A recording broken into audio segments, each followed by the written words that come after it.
Hello friends, welcome to Savage Point. இன்னைக்கு நம்ம listing வீடியோல உலகத்துல இருக்கிற deadliest martial arts and combat sports பத்தி தான் பார்க்க போறோம். Already hitman versus Mike Tyson, Bruce Lee versus Jackie Chan சொல்லிட்டு மார்ஷியல் ஆர்ட்ஸ் ரிலேட்டட் வீடியோஸ் பார்த்திருக்கோம். அதெல்லாம் பார்த்த நிறைய நண்பர்கள் அது ரிலேட்டடா வீடியோஸ்லாம் போடுங்க ப்ரோன்னு கேட்டிருந்தாங்க. சோ இந்த ஜானரும் நம்ம சேனலுக்கு புதுசு அப்படின்றதால எந்த அளவுக்கு சப்போர்ட் கிடைக்கும் தெரியல. ஒருவேளை உங்களுக்கு பிடிச்சிருந்தா இதுலயே செகண்ட் பார்ட் பார்க்கலாம். சரி, இந்த வீடியோ இன்ட்ரெஸ்டிங்கா இருக்கும், உங்க எல்லாருக்கும் பிடிக்கும் நம்புறேன். அதனால ஸ்கிப் பண்ணாம கடைசி வரைக்கும் பாருங்க. வாங்க வீடியோக்குள்ள போகலாம்.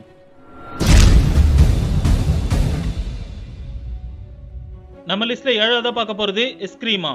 இந்த கலைக்கு இன்னொரு வகையில அர்னிஸ், கலி இப்படி எல்லாம் கூட பேர் இருக்கு. பிலிப்பைன்ஸ் நாட்டை சேர்ந்த இந்த மார்ஷியல் ஆர்ட் ரொம்ப எஃபெக்டிவ் ஆனது, அதே சமயம் டெட்லி ஆனது அப்படின்னு தான் சொல்லணும். கிட்டத்தட்ட 13ஆம் நூற்றாண்டுல பிலிப்பைன்ஸ் ட்ரைப்ஸ்க்கும் அவங்க தீவு சுத்தி இருந்த மத்த தீவு அண்ட் சின்ன கிங்டம்ஸ்குள்ள அடிக்கடிக்கு சண்டை, பெரிய போர்கள்லாம் கூட நடந்துட்டு இருந்தது. அதனால அந்த பழங்குடியின மக்கள் தங்களை தற்காத்துக்க ஒரு நேட்டிவ் ஃபைட்டிங் மெத்தட கண்டுபிடிச்சாங்க. அதுதான் இந்த எஸ்கிரீமா.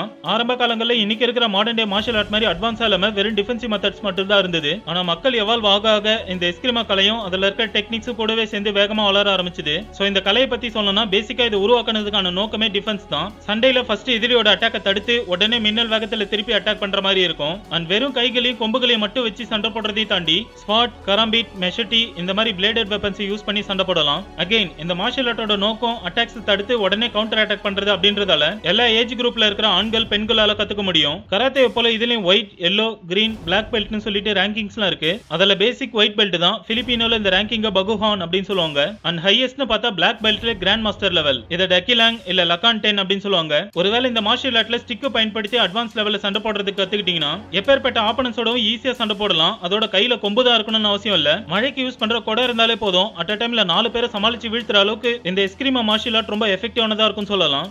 அடுத்த லிஸ்ட்ல 6ஆவதா பார்க்க போறது குஸ்தி. இதை இன்னொரு வகையில பெஹல்வானி, மல்ல யுத்தா, இந்தியன் ரெஸ்லிங் இப்படிலாம் கூட சொல்லுவாங்க. இதோட ஆரிஜின் இந்தியன் சப்கான்டினென்ட்ல இருக்கிற ரீஜன்ஸ்ல இருந்து உருவாகி இருக்கு. பண்டைய காலத்து ராஜாக்கள் அவங்க நாட்டோட ராயல்ட்டியும் பெருமையும் காமிக்க மத்த நாட்டு வீரர்களுக்குள்ள போட்டி வச்சாங்க. அது மட்டும் இல்ல மரண தண்டனை கைதிகளுக்கெல்லாம் இந்த போட்டி மூலமா டெத் மேட்சஸ் நடத்தி தண்டனை நிறைவேற்றினதா சொல்றாங்க. இது போல போட்டிகளை நடத்துறதால பெரிய பெரிய போர்கள்லாம் தவிர்க்கப்பட்டுச்சு. அண்ட் வானர ராஜாவான பாலிக்கும் ராவணனுக்கும் கூட மல்யுத்தம் நடந்ததா ராமாயணத்துல குறிப்பிட்டிருக்காங்க. அதனால இந்தியாவோட ஏன்ஷியன்ட் ரெஸ்லிங் காம்படிஷன் இந்த குஸ்தி சொல்லலாம். அப்படி ஆரம்பிச்ச இந்த விளையாட்டு இன்னைக்கு இந்தியன் ப்ரோ ரெஸ்லிங், ஒலிம்பிக் கேம்ஸ்ல எல்லாம் முக்கியமான ஒரு காம்பட் ஸ்போர்ட்டா இருக்கு. சோ இந்த விளையாட்டோட ரூல்ஸ் பாத்தீங்கன்னா மினிமம் 30 அடி சர்க்கிள்குள்ள 2 வீரர்களும் 25ல இருந்து 30 நிமிஷம் வரைக்கும் கடுமையா மோதிப்பாங்க. இதுல அந்த டைம் பீரியட்ல நடத்தின போட்டிகளுக்கு எந்த பாயிண்ட்ஸ் இருக்காது. தான் ஆப்பனண்டோட ஷோல்டரையும் ஹிப்பையும் கிரவுண்ட்ல பின் பண்ணி தான் வின் பண்ற மாதிரி இருக்கும். பட் மாடர்ன் டே ஸ்போர்ட்டை பொறுத்தவரை மணலுக்கு பதில் leather mat and full points based தான். போட்டி எந்த காலகட்டமா இருந்தாலும் இதுக்கான ட்ரைனிங், எக்ஸசைஸ்லாம் ரொம்ப ஹார்ட் கோரா இருக்கும். அண்ட் இதுலயும் பழைய மெத்தட்ஸ் இருக்கு, மாடர்ன் ட்ரைனிங் செஷன்ஸும் இருக்கு. அதுல நிறைய பேர் ட்ரெடிஷனல் மெத்தட்ஸ் தான் ப்ரிஃபர் பண்ணுவாங்க. சோ பிசிக்கல் ட்ரைனிங் எடுத்துக்கிட்டா rope climbing, log pulling, swimming, running, அதுக்கப்புறம் கர்னால் அப்படின்னு சொல்லக்கூடிய ஹெவி வெயிட்டா இருக்கிற கல்ல கழுத்துல மாட்டிட்டு ஸ்குவாட், பிரஸ் அப்ஸ் மாதிரி ஒர்க் அவுட்ஸ் பண்ணுவாங்க. அடுத்து டெக்னிக்ஸ்னு பார்த்தா locks, take down, strikes and submission இதெல்லாம் இருக்கும். இன்னும் இது போல பல ஒர்க் அவுட்ஸ் அண்ட் ட்ரைனிங்ஸ் எல்லாம் எடுத்ததுக்கு அப்புறம் தான் ரிங்குக்குள்ளே என்டர் ஆவாங்க. லிஸ்ட்ல நம்ம அடுத்ததா பார்க்க போறது நிஞ்சுட்சு. இதை இன்னொரு வகையில நின்போ, ஷினோபி ஜிட்சு இப்படிலாம் கூட சொல்லுவாங்க. இந்த கலையோட பூர்வீகம் பாத்தீங்கன்னா ஜப்பான்ல இருந்து ஆரிஜினேட் ஆயிருக்கு. அவங்க நாட்டுல ஷொனிக்கி அப்படின்னு சொல்லக்கூடிய ஒரு நிஞ்சா டாக்குமெண்ட்ல நிஞ்சுட்சு கலையில கை தேர்ந்த வாரியர்ஸை கென்பை வார்ல சண்டை போட ஒரு மிலிட்டரி கேம்பெயின் போட்டு சூஸ் பண்ணத ரெக்கார்ட்ஸ் இருக்கு. அப்ப அந்த கென்பைன்ற போர் நடந்த காலகட்டம் 1180ல இருந்து 85 வரைக்கும் ஆல்மோஸ்ட் 5 வருஷம் நடந்திருக்கு. சோ இந்த கலையை முழுமையா கத்திருந்த நிஞ்சாஸ் அண்ட் சாம்ராய்ஸோட ஃபைட்டிங் மெத்தட்ஸ் எல்லாம் எதிரி நாட்டால கொஞ்சம் கூட தாக்கு பிடிக்க முடியல. அதுக்கப்புறம் காலங்கள் ஆக இந்த நிஞ்சுட்சு கலையில மாஸ்டரா இருந்தவங்கள ஒரு ஸ்பை வேலைக்கு அண்ட் பயங்கரமான அசாசின் மிஷன்ஸ்க்கு மட்டும் பயன்படுத்த ஆரம்பிச்சாங்க. ஏன்னா ஒரு நிஞ்சாவால வேகமா சண்டை போடுறதை தாண்டி ரொம்ப பொறுமையா சத்தம் இல்லாம நடக்கிறது, கேமோஃப்ளாஜ் பண்றது, ஸ்டெல்த் அட்டாக் கொடுக்கிறது இந்த மாதிரி யூனிக்கான விஷயங்களை தெரிஞ்சு வச்சிருந்ததால தான் இந்த நிஞ்சுட்சு மார்ஷியல் ஆர்ட்டை காட்டு தீ மாதிரி எல்லா நாடுகளையும் கத்துக்க ஆரம்பிச்சாங்க. அது மட்டும் இல்ல நிஞ்சாஸ் அண்ட் சாமுரைஸை பேஸ் பண்ணி ஏகப்பட்ட மூவிஸ், டிவி சீரிஸ், அனிமேஸ் எல்லாம் கூட வந்திருக்கு. உங்களுக்கு இந்த மார்ஷியல் ஆர்ட் ரிலேட்டடா ஏதாச்சும் அனிமே பார்க்கணும்னா நாருட்டோ சீரிஸ் பாருங்க, அப்புறம் நீங்களே வெறித்தனமாயிடுவீங்க. சோ நிஞ்சுட்சு கலையை பொறுத்தவரை மொத்தம் 9 வகையான மார்ஷியல் ஆர்ட் ஸ்டைல்ஸ் இருக்கு. பட் மாடர்ன் டேஸ்ல மோஸ்ட்லி ஒரு சில ஸ்டைல்ஸ் மட்டும் தான் கத்துக்கிறாங்க. நிறைய பேர் நிஞ்சாஸ் வந்து லாங்கான ஸ்வார்ட்ஸ் மட்டும் தான் யூஸ் பண்ணுவாங்கன்னு சொல்லுவாங்க. அது ரொம்ப தவறு. ஏன்னா அவங்க கை கடக்கமா ஷூரிகன் மாதிரி சின்ன வெப்பன்ஸ் தான் யூஸ் பண்ணுவாங்க சொல்லணும். அது மட்டும் இல்ல அதை வச்சு கொல்ல கூடாதுன்னு சொல்லி தான் இந்த கலையை கத்து கொடுப்பாங்க. சோ இதுல இருக்கிற மொத்த ஸ்டைல்ஸையும் கத்துக்கிட்டு மாஸ்டரா இருக்கிற ஒரு நிஞ்சாவால அட் அ டைம்ல 5ல இருந்து 10 பேர் வரைக்கும் சமாளிக்கிற அளவுக்கு ஃபைட்டிங் எபிலிட்டி இருக்கும். அடுத்த லிஸ்ட்ல 4ஆவதா பார்க்க போறது Silambam. Full and full weapons base பண்ணி இருக்கிற இந்த மார்ஷியல் ஆர்ட்டோட பூர்வீகம் பாத்தீங்கன்னா இந்தியா தான். சிலப்பதிகாரம் அண்ட் சங்க இலக்கியங்கள்ல கிட்டத்தட்ட 4வது செஞ்சுரி பிசில இருந்து இந்த சிலம்ப கலையை ட்ரெயின் பண்ணிட்டு வரதா குறிப்பிட்டிருக்கு. ஆனா ஒரு சிலர் இது உருவாகி ஆல்மோஸ்ட் 3500 வருஷம் பழமை வாய்ந்ததா இருக்கும்னு சொல்றாங்க.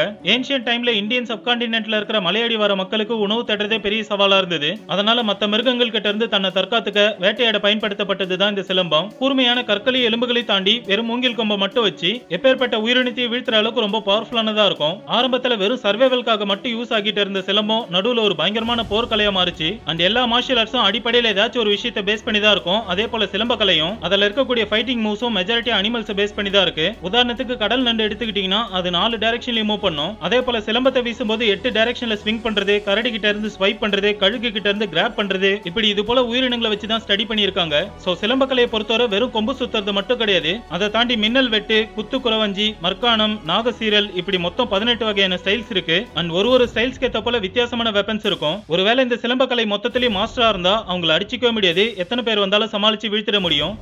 நம்ம லிஸ்ட்ல 3ஆவதா பார்க்க போறது வெஸ்டர்ன் பாக்ஸிங்.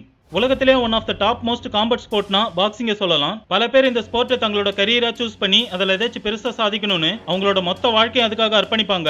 எதனால இந்த அளவுக்கு பாக்ஸிங் மேல வெறித்தனமா இருக்காங்கன்னு பாத்தீங்கன்னா பேருக்காகவும் மரியாதைக்காகவும் தான். சோ இந்த விளையாட்டு சமீரியன் கல்ச்சர்ல 3rd மில்லினியம் டைம் பீரியட்ல இருந்து இருக்கு. அதுக்கப்புறம் 8th செஞ்சுரி BCE கிரீக் ஒலிம்பிக்ஸ்ல கூட இருந்திருக்கு. ஆரம்ப காலங்கள்ல கிரீஸ்ல இது ஒரு கிளாடியேட்டர் மேட்ச் மாதிரி தான் நடத்தினாங்க. அதுல இப்ப இருக்கிற மாதிரி கிளவுஸ், மவுத் கார்ட், ரூல்ஸ் எல்லாம் எதுவும் கிடையாது. ஜஸ்ட் லெதர் ஸ்ட்ராப் மட்டும் கையில சுத்திக்கிட்டு தன்னோட ஆப்பனண்ட்டை கீழே விழ வச்சு அன்கான்சியஸ் ஆக்குறது, சிவியரான காயங்கள் ஏற்படுத்தி எழுந்துக்க முடியாம ஆக்குறது, இல்ல மொத்தமா சாகர வரைக்கும் சண்டை போடுறதுன்னு ஏன்ஷியன்ட் பாக்ஸிங் ரொம்ப ப்ரூட்டலா இருக்கும். அதுக்கப்புறம் பல நாடுகள்ல இந்த ஸ்போர்ட் பரவி சிலதுல நிறைய எதிர்ப்புகள் வந்தது. ஈவன் இந்த பாக்ஸிங்கை பேன் பண்ணாங்க. ஆனா 16ஆம் நூற்றாண்டுல இருந்து இங்கிலாந்து இந்த ஸ்போர்ட்டுக்கு ஒரு புது கண்ணோட்டத்தை கொடுத்தாங்கன்னு தான் சொல்லணும். நாட்கள் ஆக ஆக போட்டியோட ரூல்ஸ், சேஃப்டி, ஏஜ், வெயிட், முக்கியமா பிரைஸ் மணின்னு ஏகப்பட்ட விஷயங்களை கொண்டு வந்ததால இன்னும் பாப்புலர் ஆக ஆரம்பிச்சது. ஆக்சுவலி பாக்ஸிங்கோட உண்மையான பேர் பாத்தீங்கன்னா புகலிசம் அப்படின்னு சொல்லுவாங்க. அதுக்கு அர்த்தம் practice and skills of fighting with fist அப்படின்றது தான். சோ பாக்ஸிங்ல மொத்தம் 2 டைப் இருக்கு. அதுல ஃபர்ஸ்ட் ஒன் அமெச்சர்ஸ். வெறும் 3 இல்ல 4 ரவுண்ட்ஸ் கொண்ட இந்த போட்டியில கிளீனா பஞ்ச் பண்ற ஒரு பஞ்சர்ஸ்க்கு பாயிண்ட்ஸ் இருக்கும். அந்த தலைப்பகுதியை தவிர உடம்புல எங்கேயுமே பஞ்ச் பண்ண கூடாது. அடுத்து 2வது ப்ரொஃபஷனல் பாக்ஸிங். இதுல மொத்தம் 12 ரவுண்ட்ஸ் இருக்கும். அண்ட் ரூல்ஸ் பாத்தீங்கன்னா ஹிப்புக்கு கீழே பஞ்ச் பண்ண கூடாது.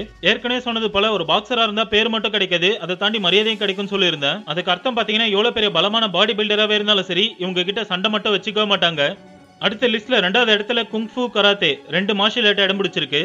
சீன தற்காப்பு கலைகளே ரொம்ப முக்கியமானதுன்னா இந்த குங்ஃபு சொல்லலாம். பேசிக்கா இந்த மார்ஷியல் ஆர்ட் முதல்ல தமிழ்நாட்டுல இருந்து தான் ஆரிஜினேட் ஆயிருக்கு. வர்ம கலை மாஸ்டரான போதி தர்மன் சீனாவுக்கு பயணம் பண்ணி இருக்கும் போது அவரு மூலமா தான் குங்ஃபு அங்க பரவுச்சுன்னு நம்ம எல்லாருக்குமே தெரியும். பட் சைனீஸ் இந்த கலையை அதிகம் பயன்படுத்தினதால வெளி உலகத்துக்கு இது சைனீஸோட மார்ஷியல் ஆர்ட் தான் நினைச்சாங்க. சோ இதுவும் ஆல்மோஸ்ட் சிலம்பத்தை போலவே தான். ஆனா வெப்பன்ஸ் இல்லாம வெறும் கைகளால கூட சண்டை போட முடியும். அண்ட் அடிப்படையில 5 மெயின் ஃபைட்டிங் ஸ்டைல்ஸ் பாத்தீங்கன்னா tiger, leopard, crane, snake and டிராகனோட மூவ்மெண்ட்ஸ் தான் குங்ஃபுல ஃபாலோ பண்ணிருப்பாங்க.